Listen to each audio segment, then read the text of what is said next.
নমস্কার, দর্পণ with Anjan YouTube চ্যানেলে আপনাদের স্বাগত। আবার একটা আরজিকরের মতন ঘটনা ঘটেছে এই কলকাতা শহরের বুকে। এবার ঘটেছে কলকাতার ফিল্ম ইন্ডাস্ট্রির ক্ষেত্রে। টলিউডের ক্ষেত্রে যে ঘটনা ঘটেছে তার নিঃসন্দেহে সেই একই তত্ত্ব আসছে, সিন্ডিকেট তত্ত্ব। অর্থাৎ যেভাবে আরজিকরে ডাক্তারদের পাশ করানো হতো, পিএইচডির জন্য টাকার বিনিময়ে পিএইচডি করতে দেওয়া হতো, সিন্ডিকেটের কথা না শুনলে, সিন্ডিকেটকে টাকা না দিলে, সিন্ডিকেটের হয়ে কাজ না করলে মেধা কোনো ব্যাপার ছিল না। যাদের মেধাও ছিল না তারাও পাশ করে যেত, আর যাদের মেধা ছিল তারা যদি সিন্ডিকেটের কথা না শুনতো তাহলে তাদের পরিণতি হতো এই তিলোত্তমার মতন, যার বিরুদ্ধে গোটা কলকাতা, গোটা পশ্চিমবঙ্গ, গোটা দেশ, বিদেশের বিভিন্ন জায়গা গর্জে উঠেছে এই সিন্ডিকেট ভাঙার বিরুদ্ধে। আদালত কঠোর অবস্থান নিয়েছে, গ্রেপ্তার হয়েছেন। গ্রেপ্তার হয়ে কতদিন তারা থাকবেন জানা নেই, কারণ অনুব্রত মণ্ডলের মতন লোকরাও ছাড়া পেয়ে যাচ্ছেন। ফলে মানুষের মধ্যে একটা প্রতিবাদের জায়গা তৈরি হয়েছে। যখন গোটা শহরটা জুড়েই প্রতিবাদ চলছে সর্বত্র, ঠিক সেই মুহূর্তে দাঁড়িয়ে কলকাতার ফিল্ম ইন্ডাস্ট্রিতে এরকম একটা ঘটনা ঘটে গেল। একজন হেয়ার ড্রেসার, যোগ্যতা আছে, সে কাজ পায় না, কারণ টলিউডের যারা সিন্ডিকেট আছে তাদের সঙ্গে তিনি তাল মেলাতে পারেন না। ফলে কাজ না পেয়ে তিনি সুইসাইড করতে গেলেন এবং সুইসাইড করবার চেষ্টাও করলেন। শেষ মুহূর্তে তার কিছু পরিচিত লোকজন টলিউডের, তারা তাকে হাসপাতালে নিয়ে গেলেন। এখন শোনা যাচ্ছে তিনি অনেকটা ভালো, কিন্তু মানে যারা সিন্ডিকেট করছেন বিভিন্ন জায়গায়, শাসক দলের লোকরা, শাসক দলের মদস্পুত্র আরজিকর কিন্তু তাদেরকে কোনো শিক্ষা দেয়নি মনে হচ্ছে। এই যে এত মানুষের গর্জন, মধ্যরাতে কলকাতার দখল, এত প্রতিবাদ, গোটা দেশের সামনে রাজ্যের এই দুর্নাম, বিদেশে সামনে রাজ্যের এই দুর্নাম, তা সত্ত্বেও কিন্তু মেডিকেলের সিন্ডিকেট না চোখের সামনে ভেসে উঠেছে, ধরা পড়ছেন লোকজন। কিন্তু অন্য জায়গারও যে সিন্ডিকেটের করুণ ছবি, সেই করুণ ছবি কিন্তু উঠে আসলো এই টালিগঞ্জের এই ঘটনাটাকে কেন্দ্র করে, টালিগঞ্জ ফিল্ম ইন্ডাস্ট্রির ঘটনাকে কেন্দ্র করে। খুব দুঃসহ হয়ে গেছে এই রাজ্য। জানি না যারা 2011-র পর সময় মেতেছিলেন এই রাজ্যের পরিবর্তনের নাম করে, তারা এখন কি ভাবছেন বলতে পারবো না, কিন্তু প্রতি পদে প্রতি জায়গায় চলছে এই ঘটনা। শিক্ষাক্ষেত্রে এরম কঠোর দুর্নীতি, কোটি কোটি টাকা উদ্ধার, অযোগ্য লোক পরীক্ষা না দিয়ে চাকরি পেয়ে যাচ্ছে, রেশন দুর্নীতি, কয়লা দুর্নীতি থেকে শুরু করে সমস্ত পৌর দুর্নীতি, সমস্ত জায়গায় এই সিন্ডিকেটের একটা রমরমা কার্য তৈরি করে ফেলেছে শাসক দল। তাতে টপ টু বটম যুক্ত এবং ওপর থেকে যুক্ত। কিন্তু ওই যে বললাম, একটা জায়গায় গিয়ে ওপরের আর শাস্তি হয় না।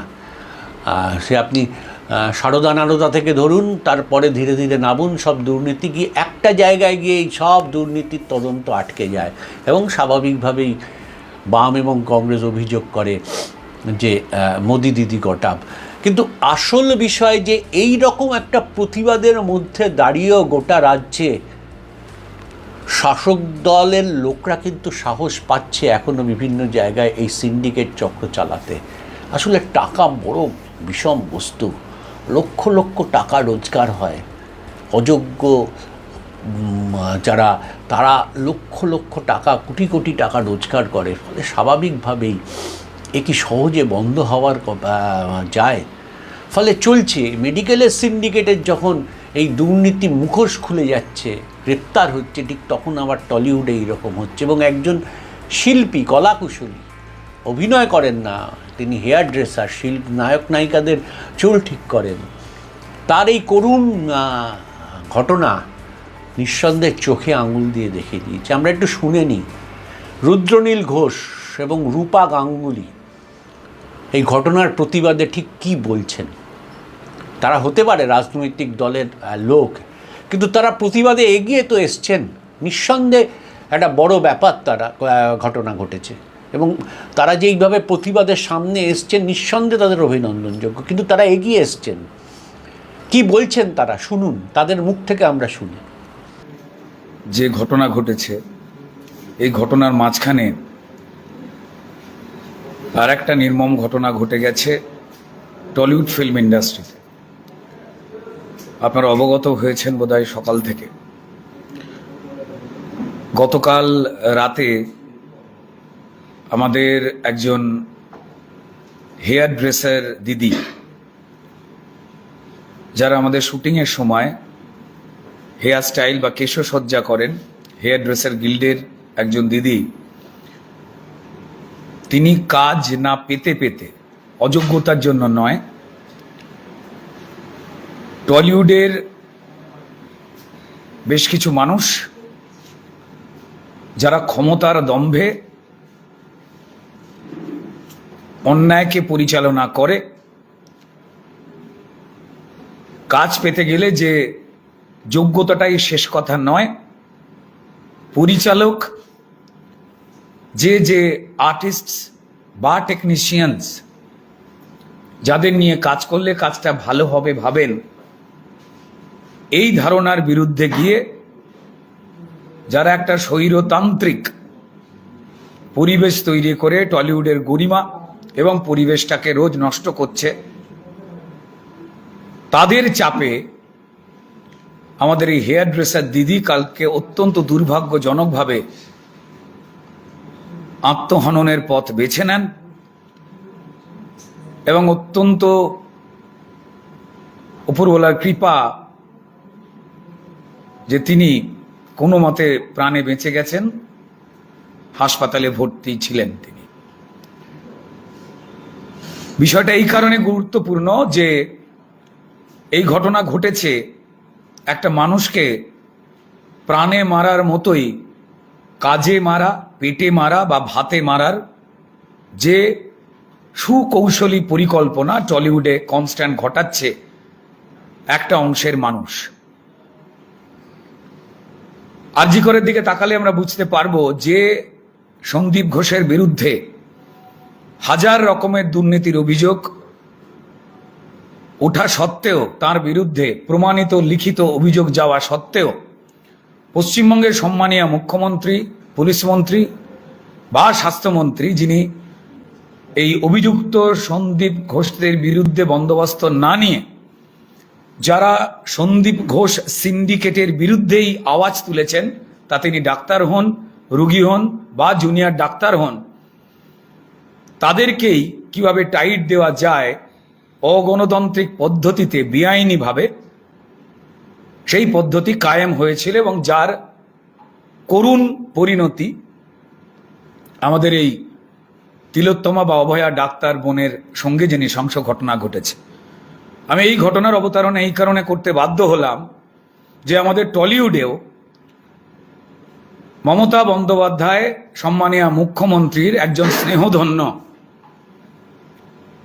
সন্দীপ ঘোষ বা কয়েকজন সন্দীপ ঘোষেরা আছেন, যাদের নির্দেশে যোগ্যতা থাকা সত্ত্বেও আর্টিস্ট এবং টেকনিশিয়ানস তারা কাজ পান না, যারা ক্রমাগত অন্যায় দেখেও মুখ বন্ধ করে থাকেন, সেটা টলিউডের ভেতরে বা পশ্চিমবঙ্গের সমাজে যা ঘটছে এটাকে মেনে নিয়ে যারা ভয়েতে চুপ করে থাকেন, তাদের কাজের পরিবেশ ঠিক থাকে এবং যারা যে কোনো রকমের অন্যায় বা অনৈতিক কাজের বিরুদ্ধে কথা বলেন, সেই টেকনিশিয়ানস ভাই হয় কখনো তাদের গিল্ড কার্ড কেড়ে নেওয়া হয় বা সাসপেন্ড করে দেওয়া হয়, বা তারা যাতে কাজ না পেতে পারেন তার বন্দোবস্ত করা হয়। ঠিক এইভাবেই আমাদের এই হেয়ার ড্রেসার গিল্ডের দিদি, তিনি আত্মহননের পথ বেছে নিয়েছিলেন এবং কোনোভাবেই যাতে তিনি দুটো সৎ পথে রোজগার করে পরিবার নিয়ে বাঁচতে না পারেন, সেই পরিবেশ তৈরি করা হয়েছিল, যার ফলে তিনি আত্মহননের পথ বেছে নিয়েছিলেন এবং একটা সুইসাইড নোটও লিখে গিয়েছিলেন। আবার বলছি, উপরওয়ালার কৃপা যে তিনি বেঁচে যান। আমাদের এই সিস্টেম থেকে বেরিয়ে আসতে হবে এই থ্রেট কালচার থেকে বেরিয়ে আসতে হবে। কে কোন রাজনৈতিক দলের ধামাধারী সেটাই তার যোগ্যতা, এই কালচার থেকে বেরিয়ে আসতে হবে। এই ঘটনা কিন্তু নতুন নয়। এই ঘটনা ঘটতে ঘটতে একটা মানুষ সে কিভাবে তার যোগ্যতা থাকা সত্ত্বেও সে কোণঠাসা হয়ে যেতে পারে, খালি পেটে তাকে চরম রাস্তা বেছে নিতে বাধ্য করে এই টলিউডের সন্দীপ ঘোষ বা ঘোষেরা, এই ঘটনা তার নিদর্শন। গতকাল রাত্রিবেলা থেকে আজ বিকেল 5টা অবধি দুটো থানা এফআইআর নেয়নি। প্রথমে হরিদেবপুর থানা, আমাদের এই দিদিভাইয়ের যেখানে বাড়ি, সেইখানে আজ দুপুর 1টা অবধি বসিয়ে রেখে দেওয়া হলো এবং তারপর জানানো হলো যে না, এখানে এফআইআর নেওয়া হবে না, রিজেন্ট পার্ক থানায় পার্শ্ববর্তী সেখানে যেতে হবে। সেখানে যাওয়ার পরেও এই একই পদ্ধতিতে টালবাহানা হলো, কিন্তু নতুন বিষয় খোঁজা হলো এবং যেখানে আর একজন পুলিশের উচ্চপদস্থ এক কর্তাকে ইন্টারফেয়ার করবার জন্য ডেকে আনা হলো এবং তারপর আমরা যখন আজকে কথা বলছি প্রবল চাপে আলটিমেটলি এফআইআর হলো। অর্থাৎ প্রমাণিত হলো যে শাসক দলের ঘনিষ্ঠ যারা এই দমন পীড়ন নিপীড়নের সঙ্গে জড়িয়ে থাকবে তাদের বাঁচাবার জন্যই, ঠিক যেমন টালা থানায় আরজি করের পাশে টালা থানায় যেমন অভিজিৎ মণ্ডল ওসিদের নিয়োগ বা তাদের কাজ, যেভাবে পুলিশ মন্ত্রী পুরো সিস্টেমটা চালাচ্ছে, ঠিক সেইভাবেই কিন্তু আমাদের টলিউডের যে সন্দীপ ঘোষেরা, তাদেরও যেন বাঁচাবার জন্য দুটো থানা ঘুরিয়ে অবশেষে চাপে পড়ে এফআইআর। একজন মানুষ হঠাৎ তার সঙ্গে তার সম্বন্ধে শোনা গেল যখন আমি 2012-13 নাগাদ আমি কলকাতায় ফিরলাম বম্বের কাজ ছেড়ে, একটা পর একটা কাজ করছিলাম, সেগুলো শেষ করে বাড়ি ফিরলাম। এখানে তখন টানা 12-13 2014 আমি টানা 2-3 শিফটে করে শুটিং করছি, অনেকগুলো সিনেমা পরপর। তো সেখানে এসে রিয়েলাইজ করলাম যে একটা ওয়ার্ক কালচারের একটা ভীষণ কি বলবো ডিজেনারেশন।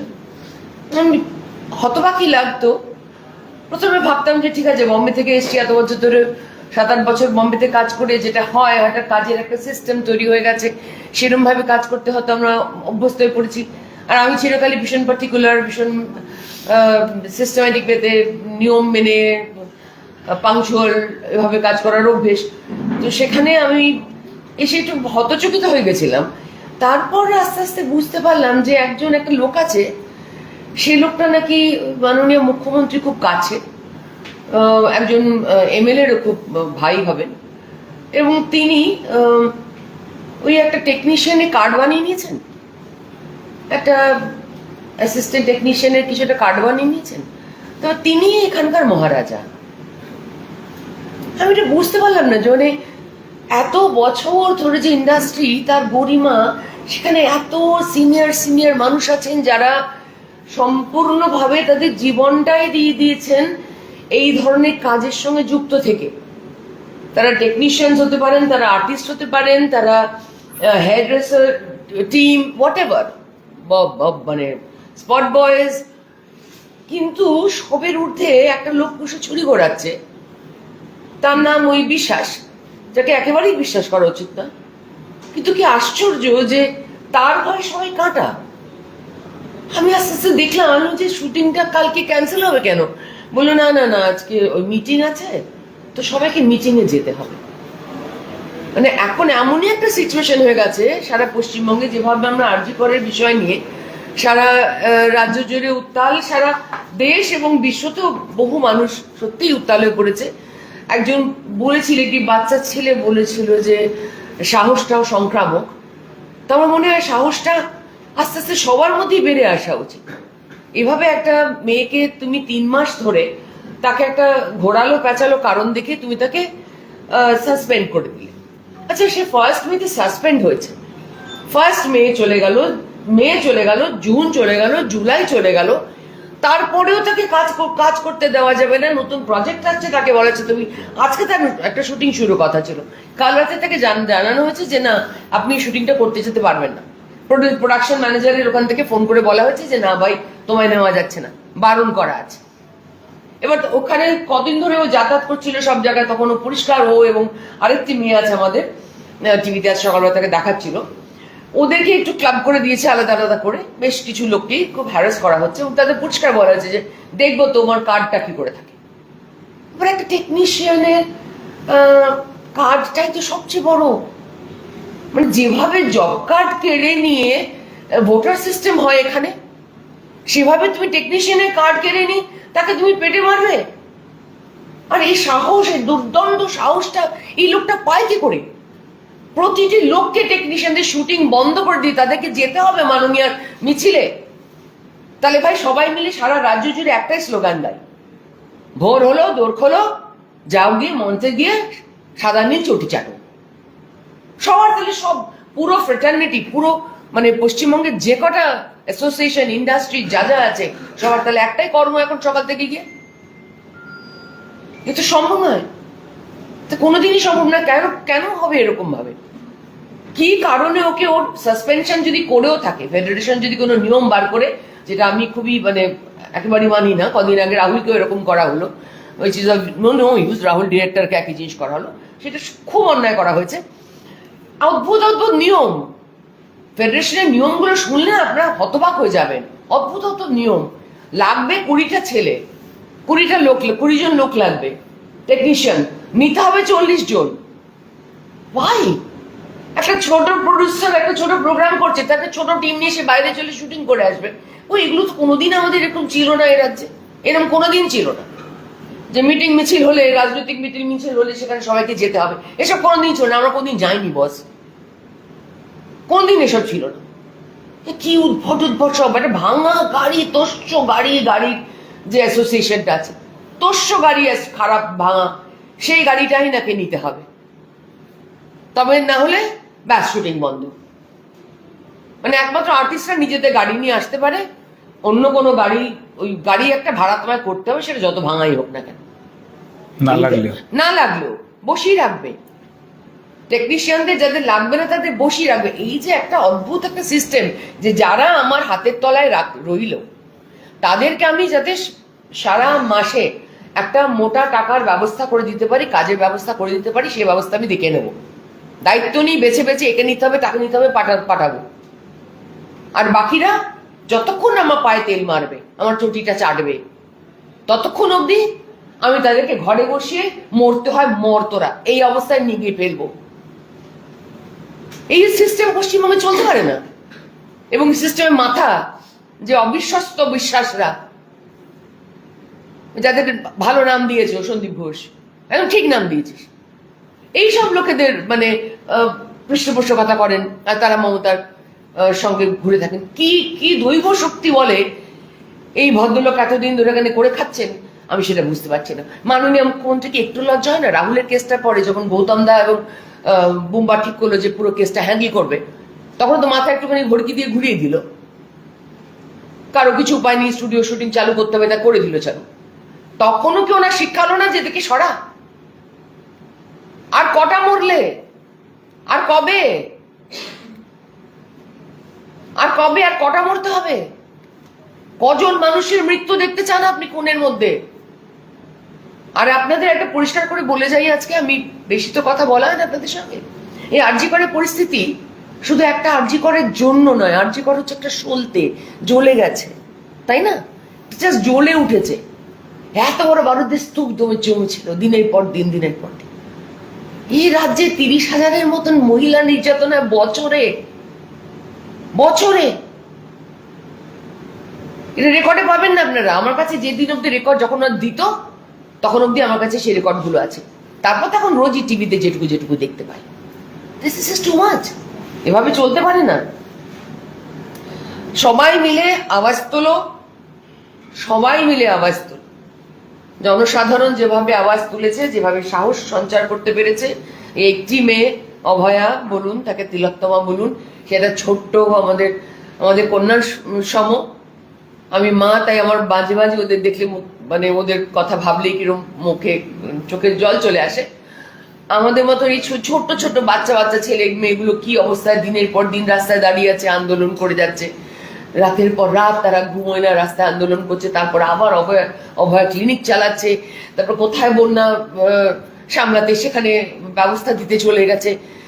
তো এই যে ওরা যে একটা দুনিয়া নতুন করে জাগিয়ে দিল পশ্চিমবঙ্গ, এবারে পশ্চিমবঙ্গকে আমাদের সবাইকে একত্রিত হয়ে সাহস সঞ্চার করে জেগে উঠতেই হবে।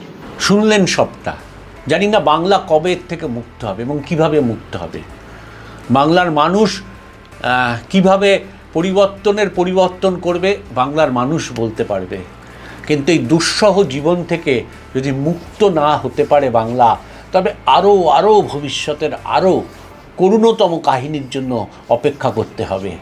যে করুণতম কাহিনী আমার আপনার বাড়িতে ঘটতে পারে, বা আমার আপনার প্রতিবেশীর বাড়িতে ঘটতে পারে, বা আমার আপনার চেনা আত্মীয়র বাড়িতে ঘটতে পারে।